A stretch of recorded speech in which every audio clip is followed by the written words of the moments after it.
Hello and welcome back, everybody. That was an absolutely fantastic IndyCar race we saw at Texas Motor Speedway on Sunday. We'll jump into our top 10 finishers here. Joseph Newgarden, your winner of the PBG 375 Pato Award. Second place and oh so close. Third to Alex Palou, who drove fantastic. David Malukas grabs the top four. Back-to-back over races with very good results for him. Dixon, fifth. McLaughlin, sixth. Herta, seventh. Ericsson, eighth, who really kind of was quiet all day. Callum Ilott for Junkels Hollinger in P9. Awesome run for him. Elio Castroneves top 10 in what has been, feels like forever since he's gotten one. And I really want to give a shout out to Augustine Canapino, Callum Ilott's teammate. Never ever driven an IndyCar in an oval before. Finished P12. One lap down. Incredible from him. Really, really great.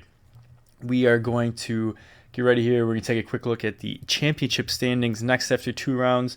Pato Award, by result of 2 second-place finishes, takes over the points lead. So I know he's hurting about not winning either one of those races.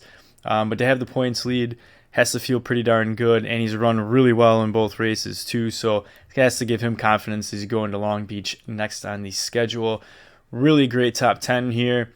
Really impressive from both Malukas and Ilott for 2 rounds. Now, obviously, can they sustain that over the course of the season? We'll see. But we'll deep dive now a little bit more into the race. It's an oval. Joseph Newgarden, busy doing Joseph Newgarden things. He was a rocket ship all day. Pato Award, really quick all day. The opening from the very start of this race, I was like, okay, this is exciting. Like, there was 2 wide racing going on. I was like, I think this race has a very good chance to be good. Now, you never know how that's going to play out. You were kind of looking at it, at least I was, is kind of like, well, it's fresh tires early on. Guys are kind of wanting to get to the front. And then, with it normally being a track position race, you're trying to get up there and hang out there. So I was hopeful, but I was kind of being realistic, I guess, about what could end up happening here. As I talked about in the preview video, the lack of PJ1 traction that they put down this year, the downforce bits that were added to the car, the upper lane practice that they had, and then obviously you can see it's a little bit of cloud cover. The start of the race was 75 degrees for track temp, so the conditions were favorable.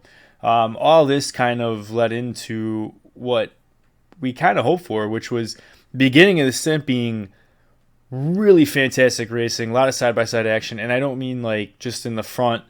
All throughout the field it seemed to be the case.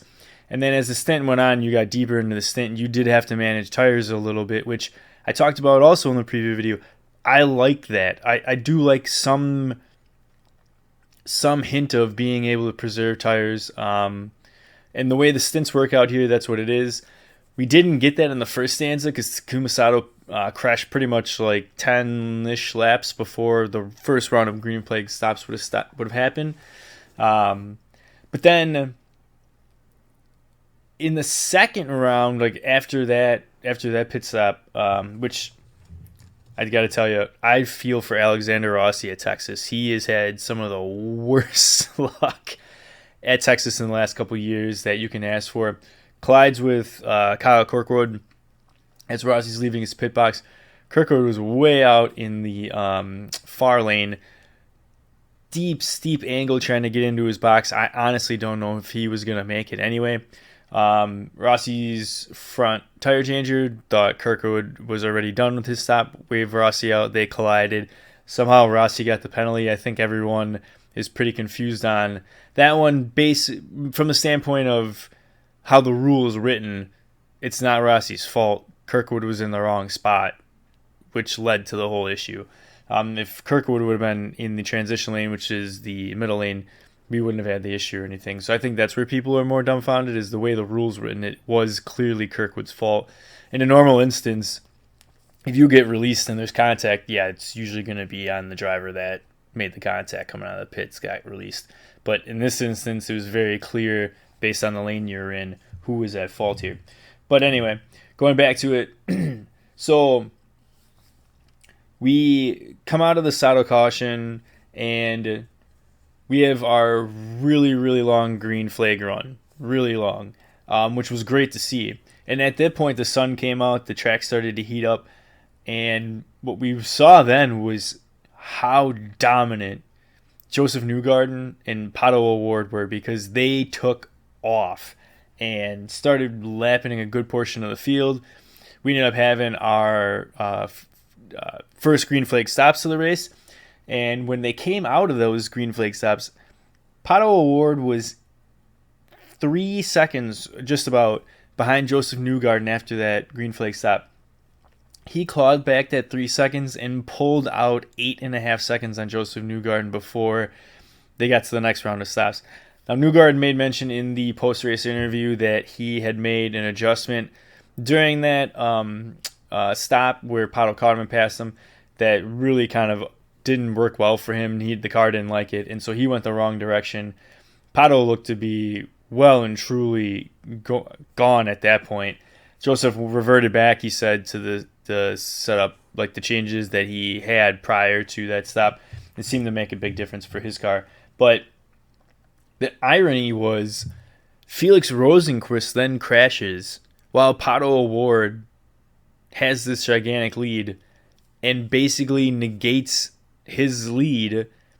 Newgarden gets to make his setup changes under yellow, and all of a sudden they're back neck and neck kind of deal. So I think it was kind of ironic in that instance that he got screwed in that whole altercation. But, unfortunately that's the way that it goes sometimes. So then we kind of have not a flurry, but we have a few more incidents. Luckily, a lot of the incidents for the day were all single car accidents, which none of them were very big, just cars losing, rear end getting too high or anything like that.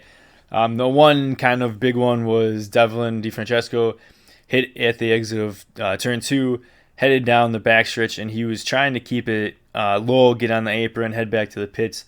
Lost control of the car, went back up on the track, which is never, ever, ever a good thing.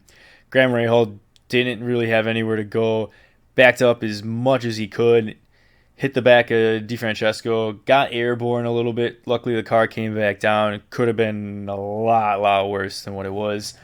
So very thankful for that, but that was really the only kind of bad incident of the day. So these single car incidents, Stingray Rob had one. What it really did was it threw a wrench in all the different strategies that you had going on. So you basically had Joseph and Pato on a strategy due to the fact that they had been on the lap by themselves. So that was the other part about that long green flag run. In this showcase, Newgarden and Pato, they lapped the field. They were the only two cars on the lead lap. And Felix's crash not only negated Pato's lead, but it allowed everybody to get back on the lead lap. So you had all these varying strategies. You had Joseph and Pato on one. Then you had Palou,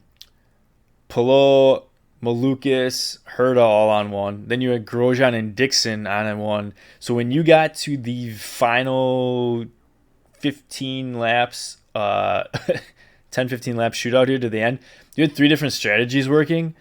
It was insane racing.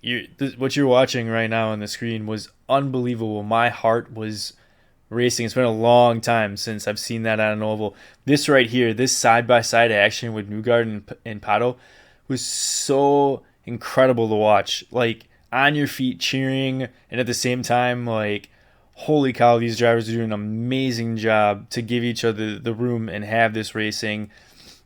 So impressed. So impressed. Look at all the different teams that are up there as well, too.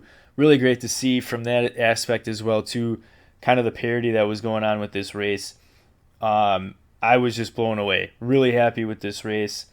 And the other thing about, the other takeaway I had from this race was, if you look at oval races outside of Indy, from the start of 2021, so 21, 22, and now the start of 23, there's been 8 oval races. Joseph Newgarden has won 5 of them. Pato O'Ward has won 2 of them, and Dixon won the other one. These 2 guys are the cream of the crop on the ovals right now. They're the best. Newgarden had the crash in Iowa 2 last year. He should have been 6 of 8. Like, he's becoming a lock on oval races. But this was, thank you to Texas. Thank you to Indycar. Thank you to the drivers. Unbelievable show. This is what we've been wanting from Texas for years, and we just haven't been able to get all the stars to align to get this type of race, because I think we all knew that this was possible. So it was really great to see. And the fans that were there, we're treated to a great race. I hope more and more people come to the race next year. I would like to get down there if my schedule works out to be. It'd be great. But as always, we want more oval races, but we need fans to show up for oval races, and I hope this is a step in the right direction with that. So, yes, everybody, if you have the ability to find the replay of the race, please do so. It was incredible. Really, really fantastic IndyCar race. Has me absolutely pumped for the season. Again, I think this is going to be an incredibly competitive season throughout the way. Long Beach is up next. Joe New is the defending champion there. But if we saw from the street program, Andretti should be really good, meaning Grosjean and Colton will be really, really good there as well too. So it should be a pretty interesting race as far as that goes. But that's our review of the Texas race, everybody. Thank you so much for taking the time to watch. I always appreciate it. I've really been enjoying this. Helps when the racing's fantastic too. I hope you all take care. We'll see you soon for the next one. Be good. Thank you.